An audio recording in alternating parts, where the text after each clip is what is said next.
আসসালামু আলাইকুম। মালয়েশিয়ান প্রবাসী বাংলাদেশি ভাইরা সবাই কেমন আছেন? আশা করি ভালো আছেন। আলহামদুলিল্লাহ আমিও ভালো আছি।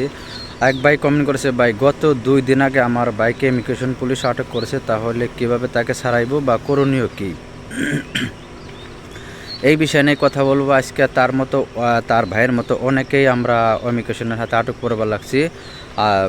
কিভাবে কি করব আজকে এই নিয়ে বিস্তারিত থাকছে। অনুরোধ রইল পুরো ভিডিও দেখার জন্য, তাহলে সব কিছুই বুঝতে পারবেন। সর্বপ্রথম কথা হলো ভাই, আপনার ভাই বা এই রকম কারো যদি কাগজপাতি থাইকা থাকে, বৈধ কাগজপাতি, যদি আপনাকে ইমিগ্রেশন পুলিশ ধরে, যে জায়গায় থেকে ধরুক, আপনার কাজের ক্ষেত্রেই হোক বা রাস্তায় হোক, আপনার যে কোনো জায়গায় থেকে ধরা পড়েন, অবশ্যই আপনি সেই ক্ষেত্রে ছাড়া পাবেন। আপনার বস বা আপনার এজেন্ট যদি যায় আপনাকে পাসপোর্ট দেখিয়ে ছাড়িয়ে আনে। যাই হোক, এটা গেল আপনার এক কথা।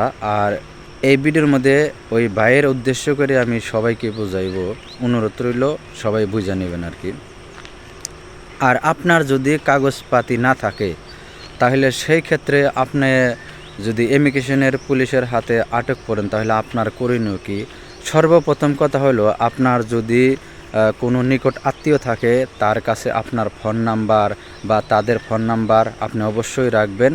এবং কি আপনার পাসপোর্ট হাতে থাকলে পারে পাসপোর্টের ফটোকপি সবসময় লগে রাখবেন, বা পাসপোর্ট আপনার নিজস্ব নিকট আত্মীয়ের কাছে বা নিজস্ব ভাই ব্রাদার থাকলে পারে তাদের সাথে দিয়ে রাখবেন, বা তাদেরকে বলে রাখবেন অমুক জায়গায় আমি রাখছি।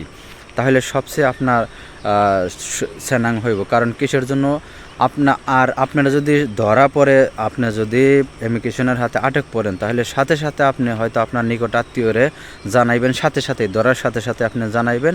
তারা ওই মুহূর্তে যদি আপনারা কেউ কোনোভাবে চেষ্টা করেন, তাহলে হয়তো ছাড়াইয়া রাখতে পারেন।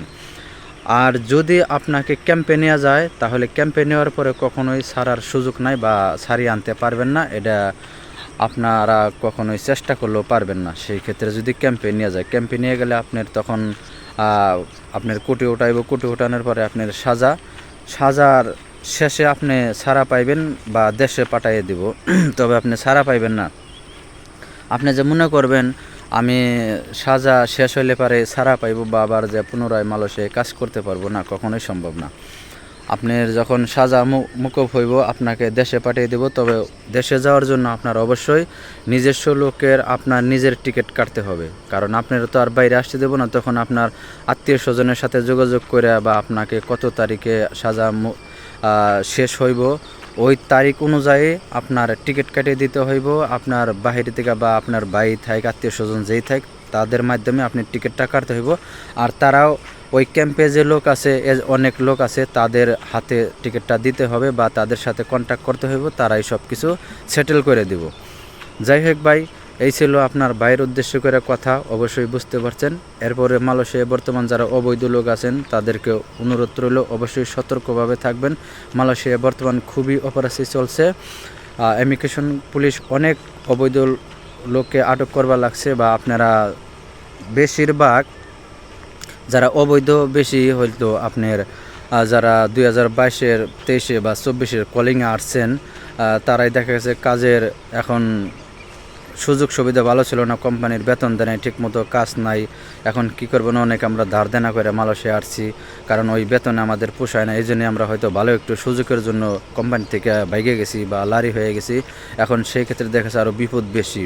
তবে যাই হোক ভাই, অনুরোধ রইল আপনাদেরকে, আপনারা যারা অবৈধ আছেন অবশ্যই সতর্কভাবে থাকবেন। আপনারা কেউ প্রয়োজন ছাড়া কেউ বাহিরে যাবেন না, আর নিরাপত্তা জায়গায় থাকার চেষ্টা করবেন। বর্তমান খুবই অপরাধী চলছে। যারা ভাইগে গেছেন কোম্পানি থেকে, এখন তার কারোর কিছু করণীয় নাই। তবে যাই হোক, অনেকেই কলিং বিষয় এসে নিয়ে কোম্পানির সুযোগ ভালো না, ভাইগে গেছেন।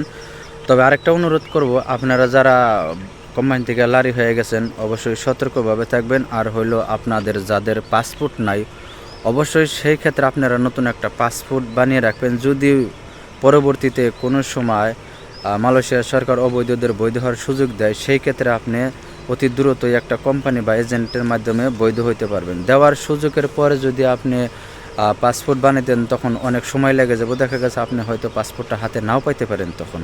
তাই আগে আপনারা পাসপোর্টটা বানিয়ে রাখবেন। সবাইকে অনুরোধ রইল। আর আপনার মতামত অবশ্যই কমেন্টে জানাইবেন। আপনি যদি আমার ভিডিওটা দেখার পরে ভালো লাগে অবশ্যই চ্যানেলটা সাবস্ক্রাইব করে দেবেন, পাশে থাকা বেল আইকন অন করে রাখবেন, পেজ থেকে দেখলে পেজটা ফলো দিয়ে বেশি বেশি শেয়ার করে সবাইকে দেখার সুযোগ করে দেবেন। সবাই ভালো থাকবেন, সুস্থ থাকবেন, দেখা হবে অন্য কোনো নতুন ভিডিওতে। আল্লাহ হাফেজ।